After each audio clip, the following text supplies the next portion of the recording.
Om.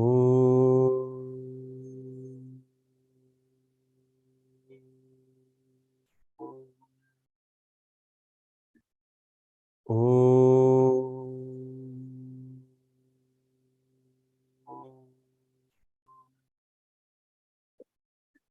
Om Sahana Vavatu Sahanau Bhunaktu Sahaviryam Karavavahai Tejasvinavadhitamastu ma vidvishavahai. Om Shanti Shanti Shanti. Sadashiva Samarambham Shankaracharya Madhyamam Asmadacharya Paryantam Vande Guru Paramparam. Ramo Rajamani Sada Vijayate Ramam Ramesham Bhaje Ramena Vihata Nisha Charachamu Ramaya Tasmai Namaha. Ramannasti Parayanam Parataram Ramasya Dasosmyaham. Rame Chittalaya Sada Bhavatu me Bho Rama Mamuddhara. Samasta Jana Kalyane Niratam Karunamayam. Namami Chinmayam Devam Satgurum Brahma Vidwaram. Satgurum Brahma Vidwaram. Akhandam Satchidanandam Avang Manasagocharam Atmanam Akhiladharam Ashraye Bhishta Siddhaye Arthato Pyadvayanandan Ati Tadvaita Bhanatah Guruna Radhya Vedanta Saram Vakshe Yathamati.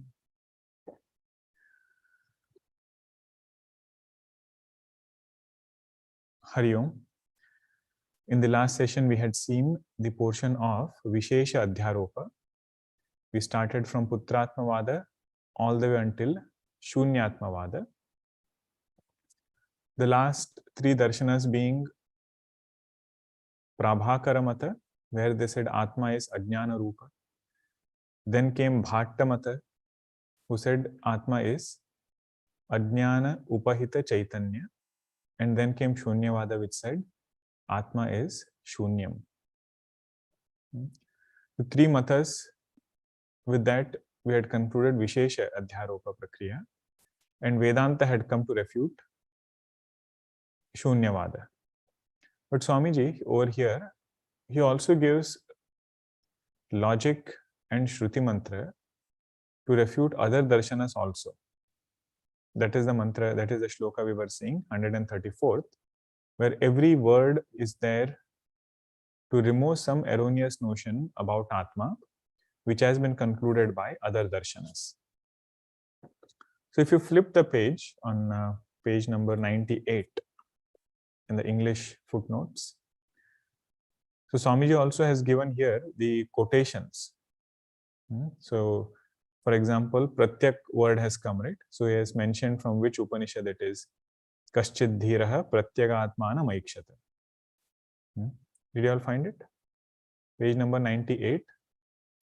Whatever is said in Sanskrit on that page, all of that is the relevant Upanishad mantra from which that word has been taken.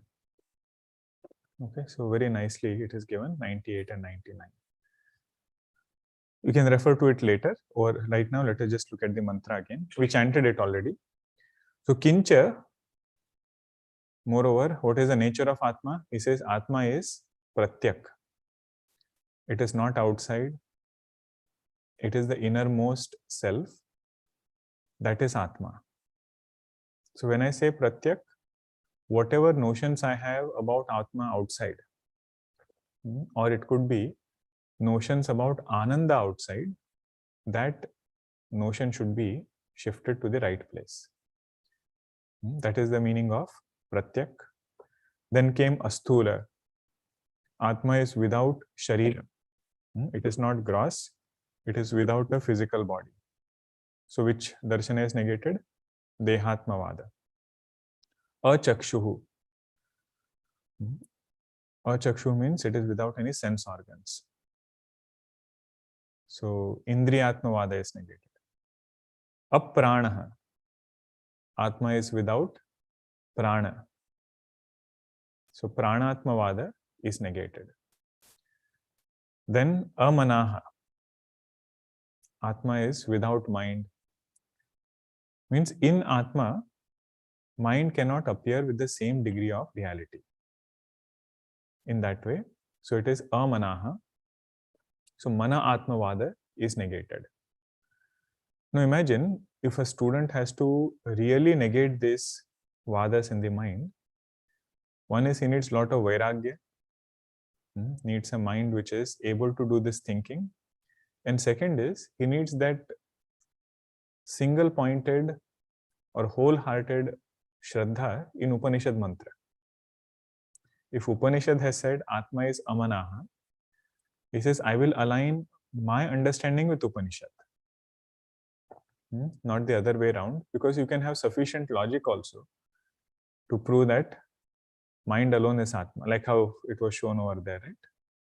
But over here, for him, when he says Upanishad is Pramana, every word of Upanishad, and in particular Prabala Shruti, that was the word we had seen, right? Prabala Shruti means what? If you make two statements, and the later one is refuting the previous one, the later one is more powerful.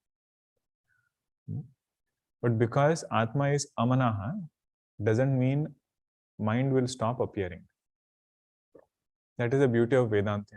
In the middle of Deha, in the middle of Prana, middle of Manaha, this sadhaka can say at the top of his voice that I am not any of these.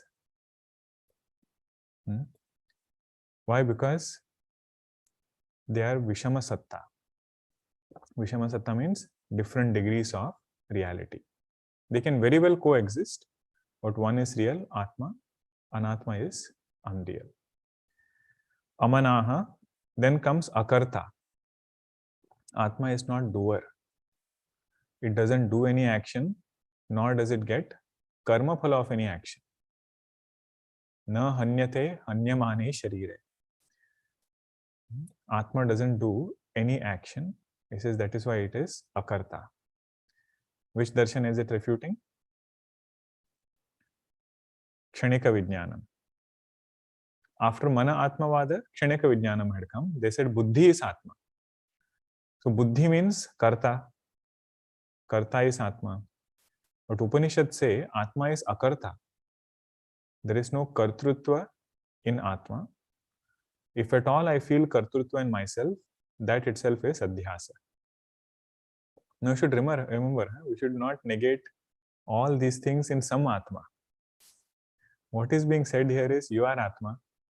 In you, if you are seeing these things, on the strength of Upanishad, on the strength of Yukti and Vidhvath Anubhuti, one should refute it or negate it. I am Karta, that is Anatma. Kartrutva is in Anatma. I, as pure consciousness, am not Karta. Then comes Chaitanyam. One Upanishad mantra, it says, Atma is Chaitanya Swarupa, Chinmatra. Chinmatra is later, but over here it is said only Chaitanya. So now Chaitanya word has come to refute Prabhakara Mata, who said Atma is Ajnana Swarupa. They said Atma is an inert matter. It is Ajnana Swarupa. To refute that idea, Chaitanya word has come. Then comes Chinmatra. You see how nicely Swamiji has given a very perfect words he has chosen. Chinmatra. Now that has come to refute Bhattamata. Very good. Bhattamata is Ajnana Upahita Chaitanya. So they say Atma is Chaitanya also, but it is conditioned by Ajnana. And Upanishad say Atma is Chinmatra. It is consciousness alone. There is no conditioning whatsoever in Atma. Chinmatram. Sat ityadi prabala shruti virodhat. It is Sat Swarupa. So it is to refute Shunyavada. So it is not void. There is a positive existence. That is this Sat Swarupa. Atma. Now all indicators are such, you can take one indicator for Nididhyasanam and spend the entire session just with that one indicator. I am Asthula, I am Amanaha, I am Akarta, I am Satswarupa, Chinmatra. Whatever erroneous notions come, keeping them away or correcting them on the strength of knowledge. That is meditation. One part of meditation is quietening the mind, calming down the mind. But the main purpose of meditation is Vipareet Bhavana Nivritti. Vipareet Bhavana means erroneous notions. Those I am able to let go of based on these indicators. Erroneous notions about what? Erroneous notions about myself. So in that way we should look at it. Prabala Shruti Virodhat. So Prabala Shruti has done Virodha of all the previous Shrutis which were quoted. Asya Putradi Shunya Paryantasya. Of that which is starting from Putra all the way until Shunya. Shunya Paryantasya. Jadasya. That which is Jada. Chaitanya Bhasyatvena Ghatadivat Anityatvat. Because it is illumined by consciousness, it is Jada. First is it is Drishya, means it is seen. Whatever is Drishya, he says it is Jada. And whatever is Jada, that is Anitya. This is a very firm logic, firm vyapti. Whatever is Drishya, they say find one Drishya vastu which is not inert. I see my physical body. See, physical body is inert. Because it is seen, it is inert. Reflection of consciousness is in buddhi, and that is never seen. We never see buddhi with our physical eyes. So whatever becomes known through physical eyes, he says that is Drishya.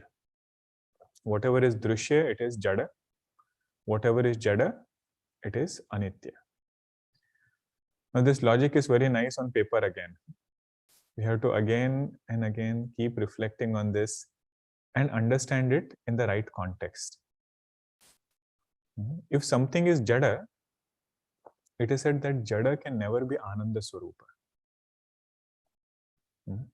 Even if this idea comes in simple things, it will make our quest in a different direction.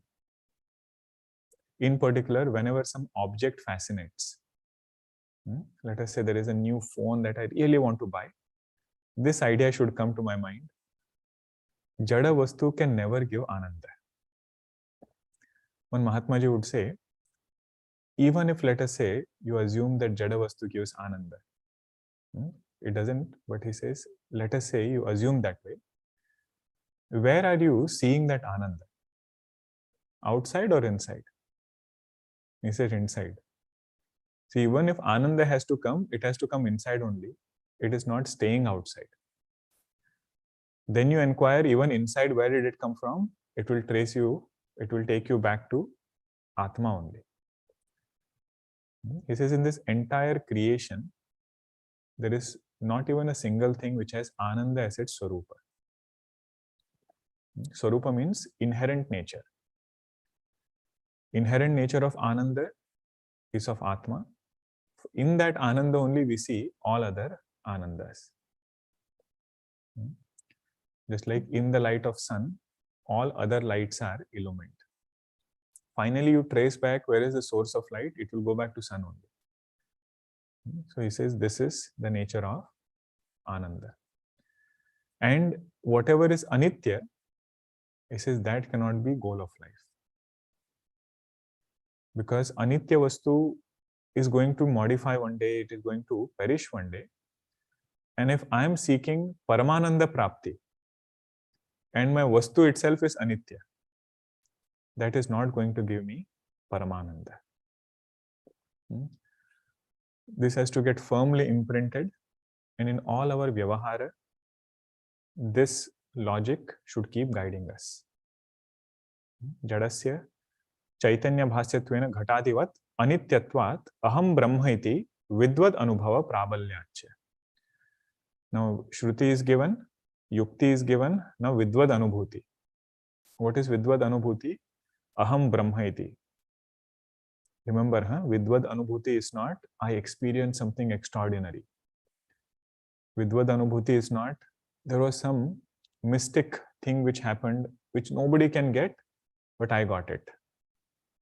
So what is Vidvad Anubhava here? Whatever was said in Upanishad, the same thing they are saying as their conviction. Same thing.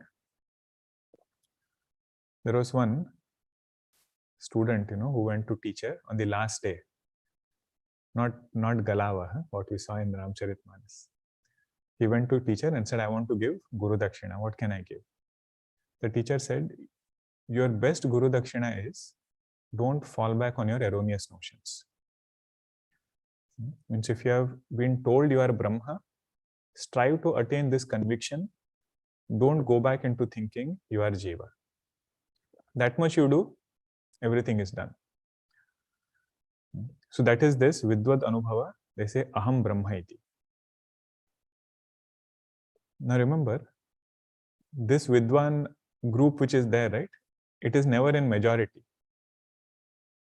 Few people will be there. Somebody like Raman Maharshi ji, Puja Gurudev, Swami Vivekananda ji, Taponji Maharaj.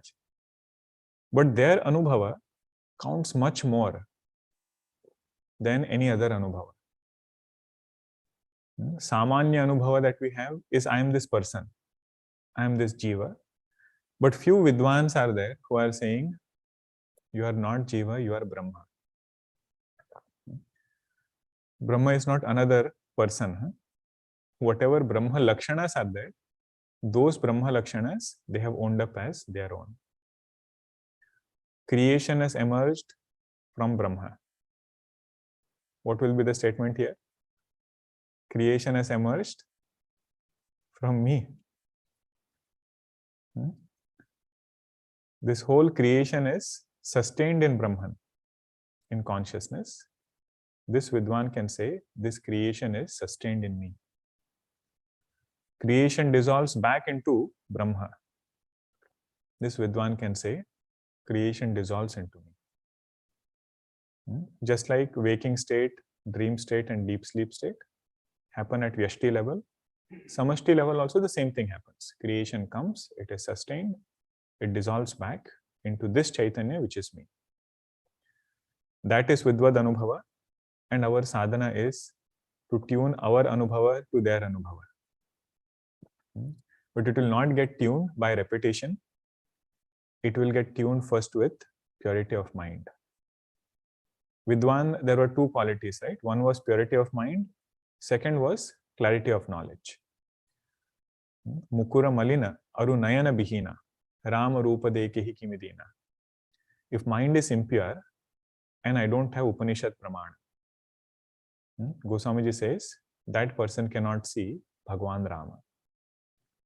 Just like if I blindfold my eyes, Mukura malina aru nayana bihina, and the mirror is dirty.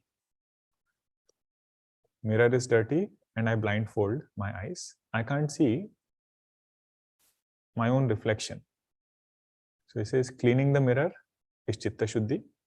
Removing the blindfold is bringing Pramana. So that is this Vidvad Anubhava Prabalyachya Tat Tat Shruti Yukti Anubhava Abhasanam Vadi Tattvat. Whatever Upanishad mantra, logic and Vidvad Anubhuti was quoted earlier, all of that has been refuted. Vadi Tattvadapi Putradi Shunya Paryantam Akhilam Anatma Eva. Starting from Putratmavada all the way until Shunya, all of that is Anatma. Means it is Drishya, it is Jada, therefore it is Anitya, and it will keep modifying. It is not the supreme most thing I should seek as a goal of life. Now, whenever we hear this, sometimes we feel, what is Vedanta trying to say? Everything is Jada. It is such a dry way of looking at things. What we saw yesterday, that is one intermediate step in Ramcharitmanas we had seen. Who is telling that? I think Lakshmanji is saying. He says, Sabamaniyahi Rama ke nate. I am keeping all sambandhas, but he says, in between I keep Bhagwan Ram. So sambandha directly to let go with objects, with people, it is very hard. So the one step that will help us in that process is making sure that Bhagwan is in between. Another thing over here, you see a lot of it is on negation part. So all of this is anatma and you are not this anatma. Atma is different from anatma. Now this is only one part of Vedanta. This is not how Vedanta ends. That's why we took up this point. Vedanta is not a dry darshana where someone is trying to stay away from everything and developing some kind of aversion towards the world. Although it looks like that, everything is Jada, everything is Drishya, it is Mithya, Tasmat, Heyam. Heyam means we should let go of it. But for us to get Vairagya, this first step is very essential. If you directly start by saying everything is Brahma, we can use that same logic to keep getting attached to the objects, things and everything else and say this is also Brahman, right? Why should I have Vairagya towards it? So Vedanta says there are two parts. One part is turning attention away from Nama Rupa. When attention is shifted on Chaitanya, then you see this whole world as an appearance in that Chaitanya. So that part is assertion. Assertion means this Chaitanya alone is the reality. Sarvam khaluidam Brahma. All of this is Brahman alone. So even sambandhas, what was the initial part? That you turn away from them.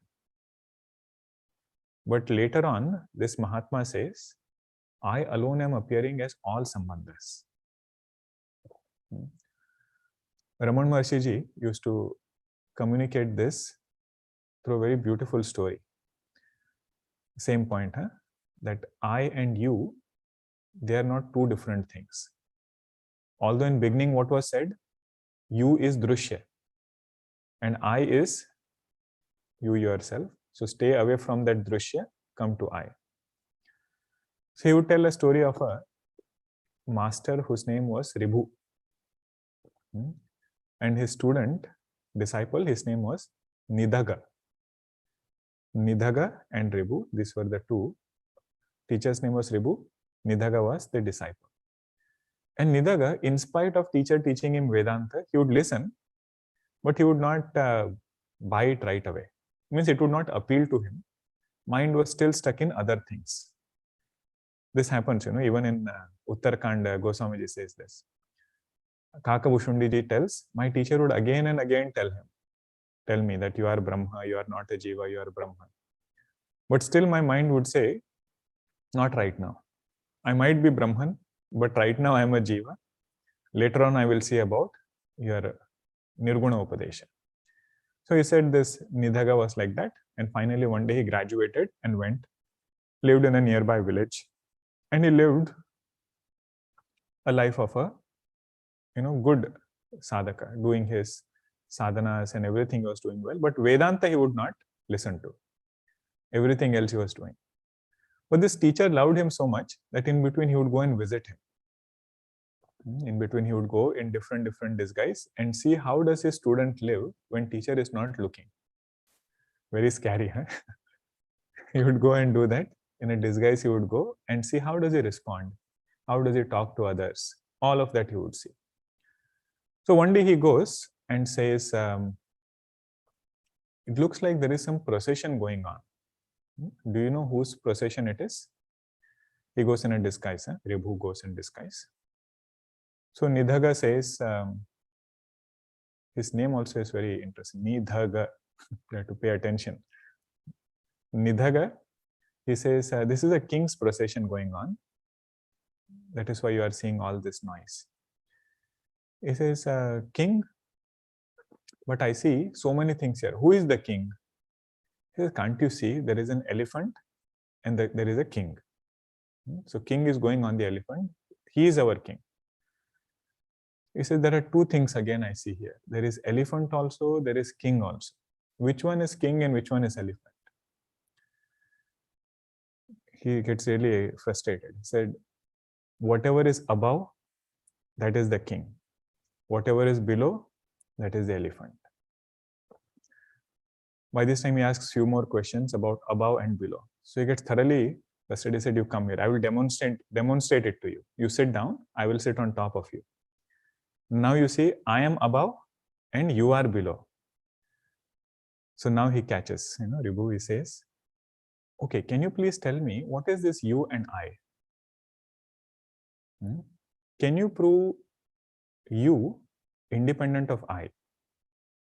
Suddenly he realizes, this is not ordinary person. This is my guru coming in the form of this rustic to give upadesha. Means he wanted to show whatever you are calling as I, that alone is appearing as you. From that Chaitanya alone, everything is emerged. Whatever is seen as idam, that is also aham only. But what was the first step? Whatever was seen as idam was known to be separate from aham. But second time when you say idam is aham only, the understanding is aham is absolute reality and idam is an appearance in that consciousness. Both are not samasatta. Satta means degree of reality. Okay. So idam and aham, when you are asserting and saying this whole world is consciousness, we are not saying there is consciousness which is pervading this whole world, like some kind of, how space pervades this whole world. Space is also appearing in consciousness only. Right? So consciousness is the reality. In that, mind is appearing. In that mind, world is appearing as a thought. Okay, I think this much is good. Putradi shunya paryantam akhilam anatma eva. Now, if all this is anatma, what is atma? That is said in the next verse.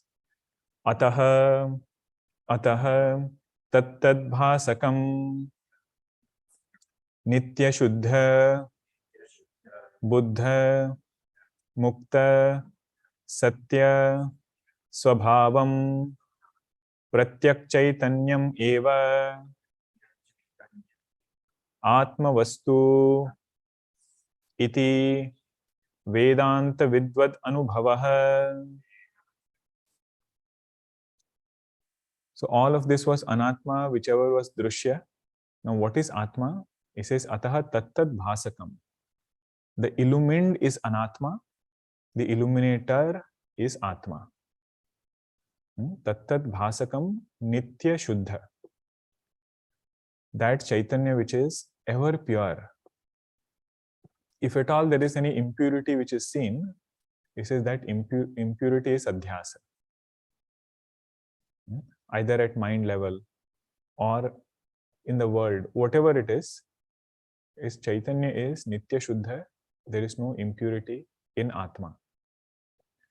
This is a pointer for meditation. So when we sit down for meditation, whenever I think about myself, this aham should be understood in this way. That in me, there is no impurity. All different emotions, limitations, thoughts, they are in this mind. And just now I have refuted mana atmavada. Right? So I am not the mind I have refuted. Or I am the mind I have refuted. I should hold on to this nature of mind, which is nitya shuddha.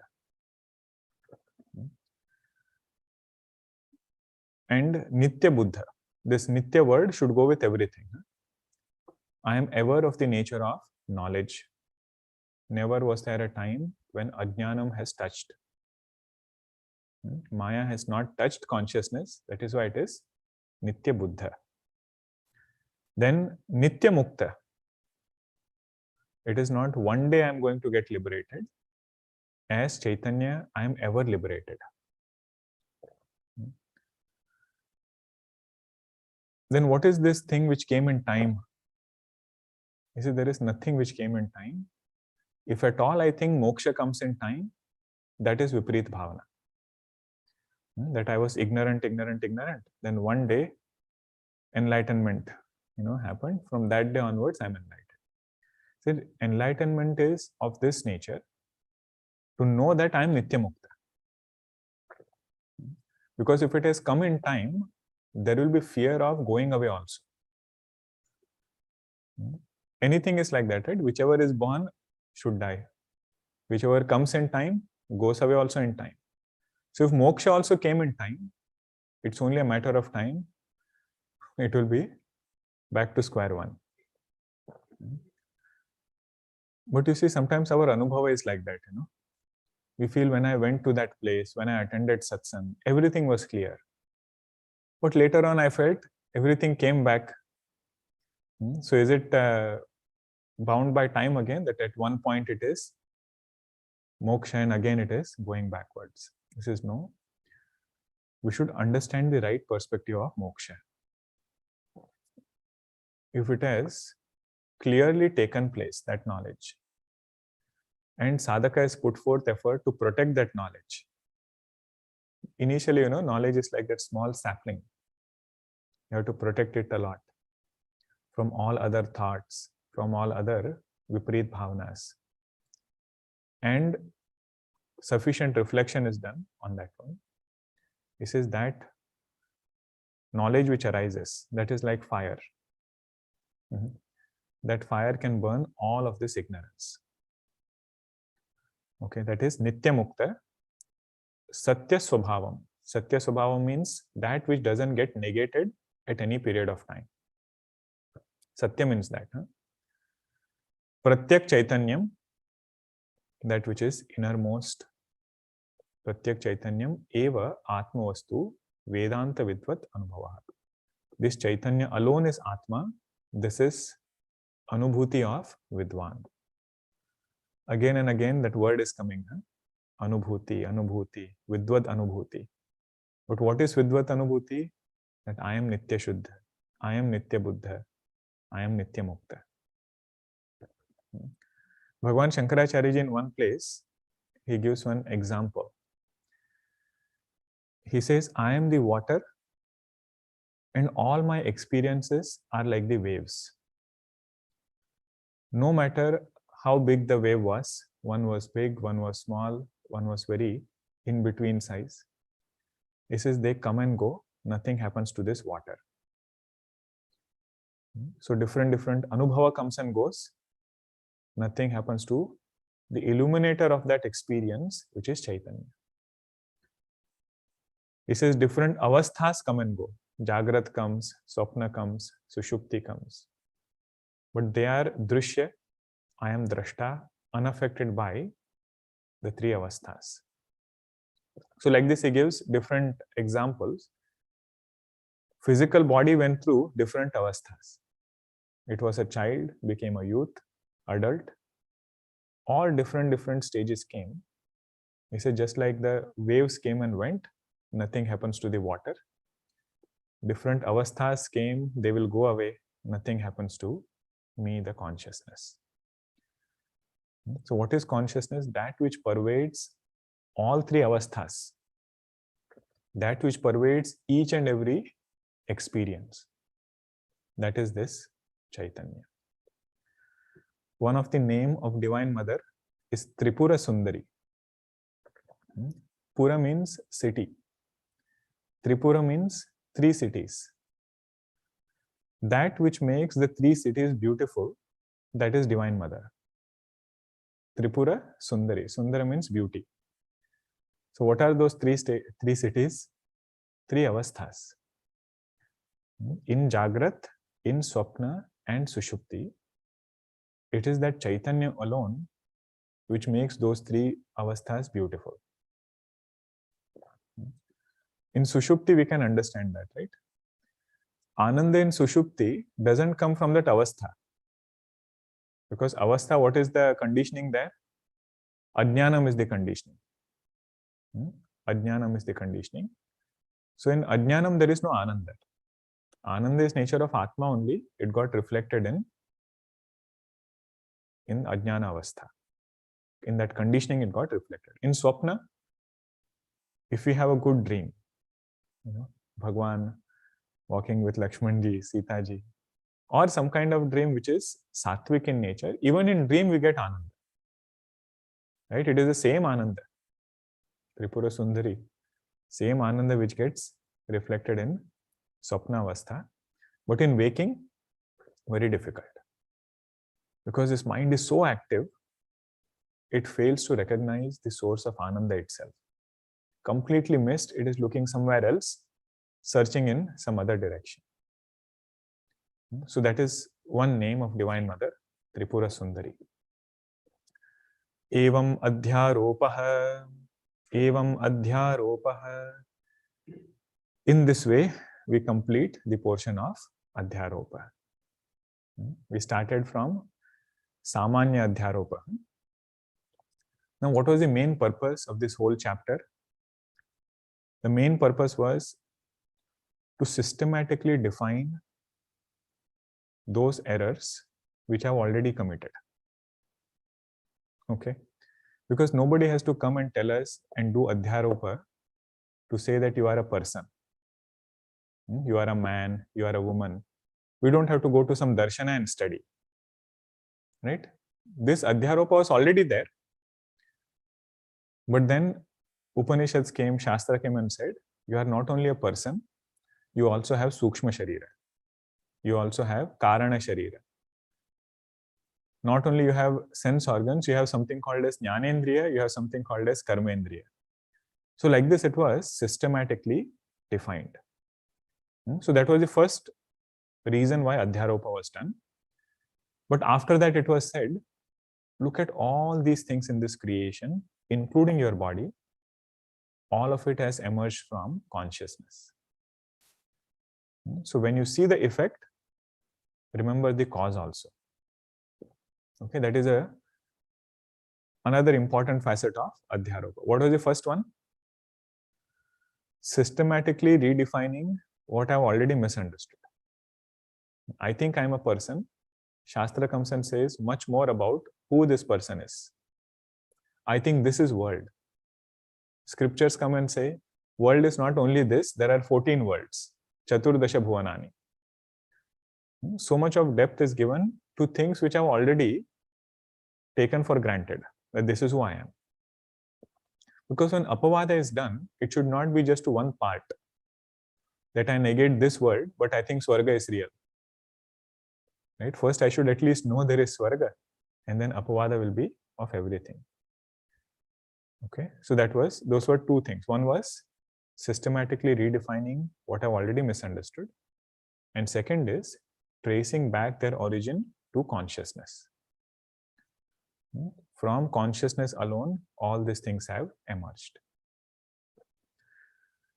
And when I do it in this way, when I make buddhi in this way, one thing what happens is, or one thing what should happen after Adhyaropa is, whenever I see Jagat, that Jagat I should see first as Bhagavat-maya. What is our goal? To see Jagat as Brahma-maya.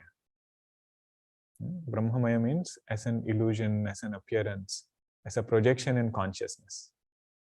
Adhyaropa says that step is very easy. What will stop us from having that vision is our ragadveshas. Sometimes we say, right, that I want to love this world. One Mahatma Ji would say, you love or see Bhagwan in those few people in whom we have dvesha. That itself is sufficient to love this world, because somebody going somewhere, to love that person is very simple, very easy actually. But to see Bhagwan in those towards whom there is dvesha, that will be our ways to open pratibandha. Pratibandha means what is holding us back from this divine vision. That is this Bhagavad Drishti. It will come through Adhyaropa only. That Chaitanya alone is appearing as his creation. In that way, the sadhaka sees creation as Bhagavad-maya. Then came the part of Vishesha Adhyaropa, Vishesha Adhyaropa was how not to think about Atma. That was the main part there. How other people have thought about Atma. And Arundhati Nakshatra Nyaya. From one star, another star is pointed out. From that star, third one. Really, we want to go to the last one. But still, you have to go through the journey so that you know how not to think. At the same time, you start with something which is very easy. Dehatmavada, very easy to know. Mana Atmavada, my own Anubhava. That's why until Mana Atmavada, it was Charvak Darshan. Darshana started actually after Mana Atmavada. Bauddha Darshana it started. So that was Vishesha Adhyaropa. Knowing how to relate with things outside. Sambandha, what we say, right? The part of Adhyaropa is to point out anything which is there outside having the art of right contact. Gurudev has written in one place, art of right contact. Means if I misunderstand something outside to be Atma or something outside to be source of Ananda, that thing will bring Bandha. How does Bandha comes? I say it comes through Sambandha. Sambandha means contact with objects. It is said Brahmaji, he made Bandha. He said, go, stay somewhere in my creation. So Bandha said, okay, I will go. Every house it knocked. Knock, knock. Who is there? He said, Bandha. No response. Who wants Bandha, Nobody even responded to the question. Forget about opening the door. So Bandha went back to Brahmaji. He said, nobody is taking me. What should I do? Oh, how did you go? As Bandha, who will, take you inside? He said, I'll give you a costume. Wear this, go inside. He said, this is a costume of very well made. That's why it is called Sambandha. Very nicely made that costume, he says, go and wear. Now you knock. So knock, knock, who is there? Sambandha. So, oh, Sambandha, come, come, come. They're brought inside. Very nicely kept. And what does Sambandha do? Slowly removes the mask. Bandha comes through Sambandha. So these darshanas are to show that no Sambandha can become the absolute goal. It has to be made sweeter and things have to be kept in the appropriate place. Okay. Now comes a very important topic, that is of Apavada. Until now we had seen Adhyaropa, superimposition. Now we are going to go back to that pure consciousness. Now we kept adding. Now it is a part of subtracting. But if addition is done correctly, then this part is very simple. Apavada part is very simple if somebody has done Adhyaropa correctly. Means Vairagya has been cultivated, appropriate perspectives are gained, everything is done. The word Apavada by itself, Apa means opposite. Vada means whatever was said. So now you are going to go in a different direction from what was said before. That is called as Apavada. Negation of whatever was said earlier. Now Apavada also, we can understand it in a simple way first. This example comes in Aparoksha Anubhuti. Okay, those who have studied Aparoksha Anubhuti, it should look familiar to you. He says, how do you do this Adhyaropa Apavada Prakriya? He says, start with an example of a pot. I'm seeing a pot, I'm calling it as a pot. I use it for filling water. In some transactional purpose is fulfilled by that pot. Whenever I see the effect, I should strive to look at the cause. If somebody lives only at effect level, that person is not a Vedanta sadhaka. That person cannot be a Vedanta sadhaka because at effect level, what will come is only Nama Rupa. He'll be only Charvak actually. Because Charvak says, what is the need for going back into some effect which is not seen through physical eyes, or some cause which is not seen through physical eyes. But this person says, I'm interested in the cause. So if he is interested in the cause of pot, what will he find? He'll find clay. So from Karya, he came to Karana. From Karya, he came to Karana. Now he inquires, what is the relationship between Karya and Karana? What is the relationship between clay and pot? When that clay became pot, what happened to that clay? Has it disappeared somewhere? Did some modification come in it? Be careful here. Huh? You will say modification of form has come. But to the property of clay, there is no modification. To the property of clay, there is no modification. Whatever I am calling as clay, that same thing is appearing as pot. Because I am interested in transaction, I am giving it a name, I have given it a form, and I am using it. Right? Everybody with me so far? Yes, online? Okay, good. This is early morning, clay pot.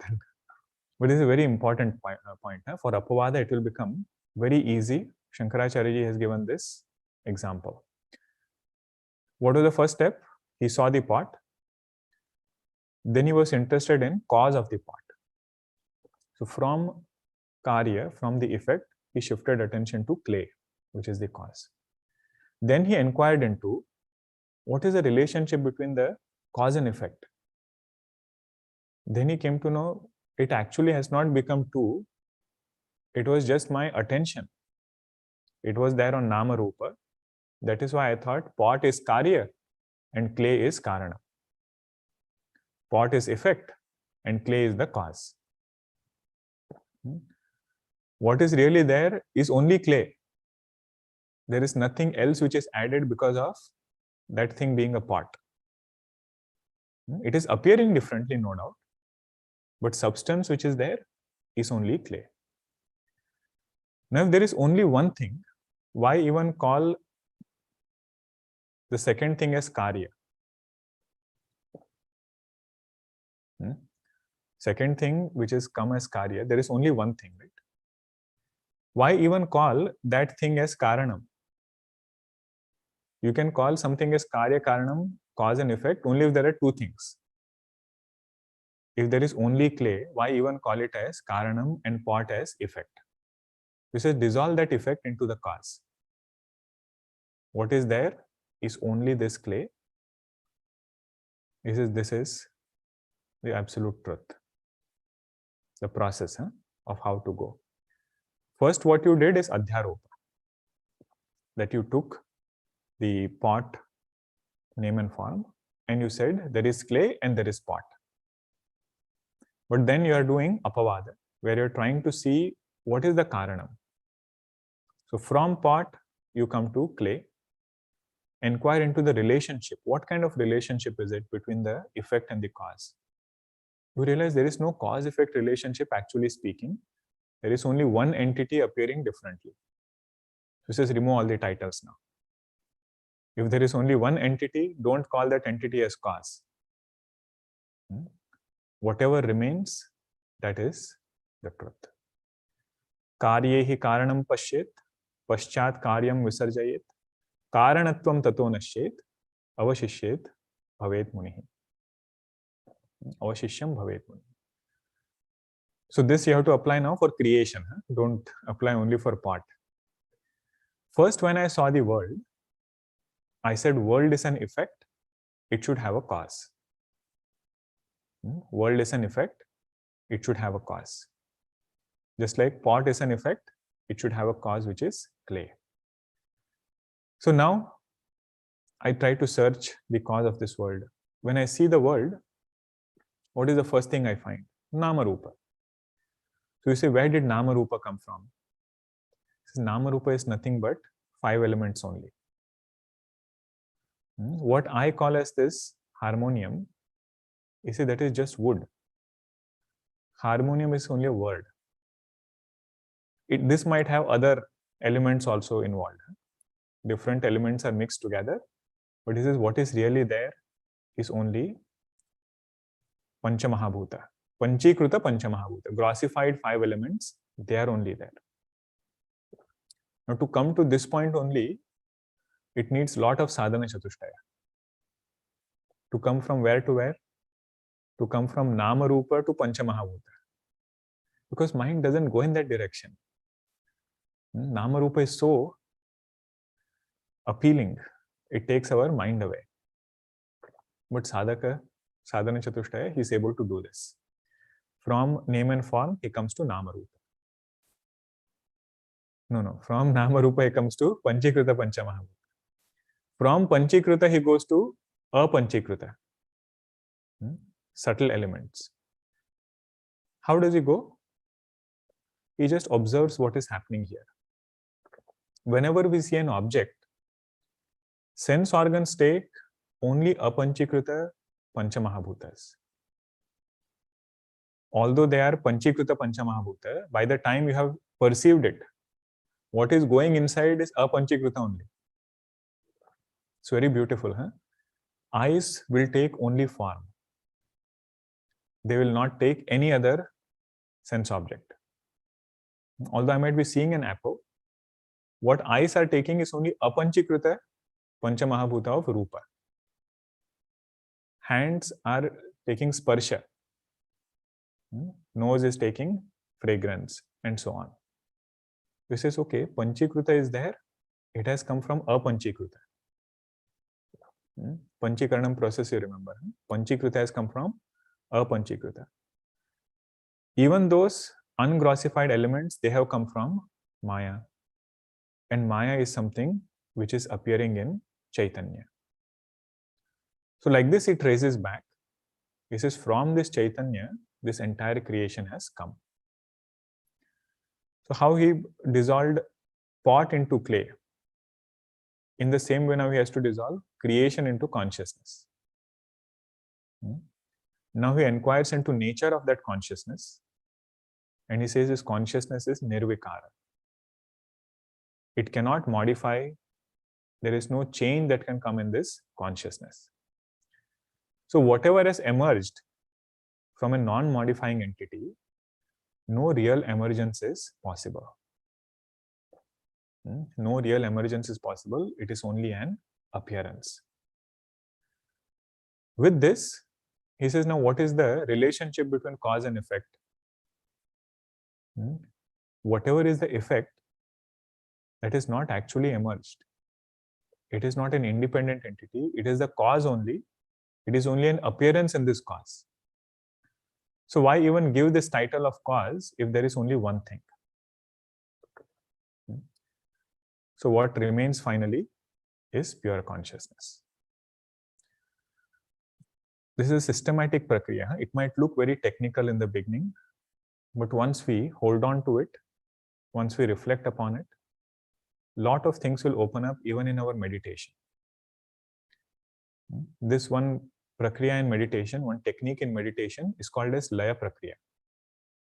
Laya prakriya means you keep dissolving one into the another and finally dissolve everything in consciousness. Okay.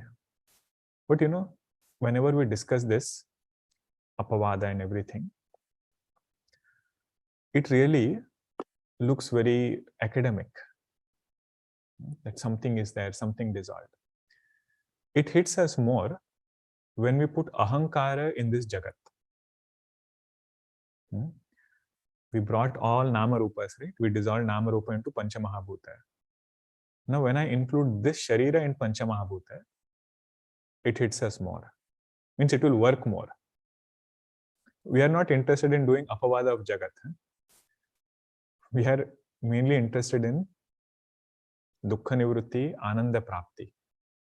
The prakriya for that, method for that includes apavada of jagat. But in jagat, if I leave this physical body or if I leave this ahankara, that will not serve the purpose. So if I can say, this ahankara is nothing but Chaitanya. This body is nothing but Chaitanya. It doesn't have any independent existence at all.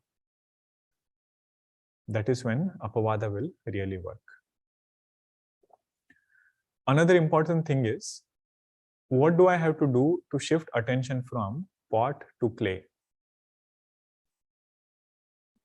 Or other words, what do I have to do Apavada of pot?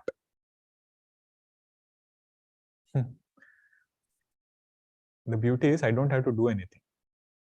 I just have to know the way these things have come. And knowledge itself is Apavada. I don't need to destroy the pot, then only I will see clay. Then I know that it is clay alone. So in the same way, I don't have to destroy the world, destroy this physical body or this mind, and then say, then only I will get pure Chaitanya Anubhuti. Even there, Anubhuti word is very tricky. Because that is what we seek sometimes, devoid of all conditionings. Our scriptures say, Jnana Marga, you don't have to do anything outside. Just know it, everything will fall in place. Okay, so this chapter, I just gave a summary, what all things we are going to see now. First, Nama Rupa into Pancha Mahabhuta, all the way until Ajnanam. That Ajnanam is going to be dissolved in Chaitanya. Dissolve means what? We will come to know that from Chaitanya, there is nothing which can emerge out. So that is one part. Second part of this chapter is, we have to do Apavada because that is the only way you can understand Mahavakya. Mahavakya will make sense only when Apavada of conditionings are done. Tat means Bhagavan. Tvam means you. Tat Tvam Asi. You are Bhagavan. Even to hear that statement is very difficult. So how will I understand? He says that Asi Pada, you pay attention. So that analysis will be done in this chapter. How to understand Mahavakya. So Asi Pada will make sense. This Mahavakya will make sense only when I understand these conditionings to be Mithya. How they are Mithya? Logic also proved just now. Because they have emerged from that consciousness. And whatever has emerged from Chaitanya has to be only an appearance. If it was real, then that substratum itself from which it has emerged, that will undergo change. And if something undergoes change, it will also get destroyed. So if you say Jagat has really come out from Brahman, then Brahman will get destroyed. There is no example to show that there is a cause from which something really has emerged. And that cause is Nirvikara. That cause is non-modifying. It has to modify. It has to get destroyed. So Brahman is not like that. Okay. This was just a summary. If you got this, fourth chapter is very easy. Out of all the chapters, if you have to pick one chapter which is little difficult, that is this chapter. Okay. Why is it difficult? Because ideas are little technical. It will talk about how to understand Mahavakya, Jahat Lakshana, Ajahat Lakshana. Sanskrit words will come, but don't get intimidated by them. It's very simple. So this is how we'll try to study. First, we'll take a summary, and then we'll try to jump into the details. Every verse you see, it should become clear if the whole idea, big picture idea is understood. Okay. But even if you did not get the technicalities of every verse, this much if you can hold on to, then fourth chapter is done. Adhyaropa is done until now. Apavada will be done if you are able to let go of erroneous ideas of Aham. Okay. More we'll see in the next session. We have our Samashti Puja tomorrow on Navaratri. So please do come. If you can bring your Mantra Pushpam book or some Devi Suktam they will chant. So that also you can follow along. I think we have binders which have all these stotrams and other things. Sanskritam class also I mentioned this. More you read Sanskritam, it will become easier. Om Purnamadah Purnamidam Purnat Purnamudachyate पूर्णस्य पूर्णमादाय पूर्णमेवावशिष्यते. Om Shanti Shanti Shanti. Harihi Om.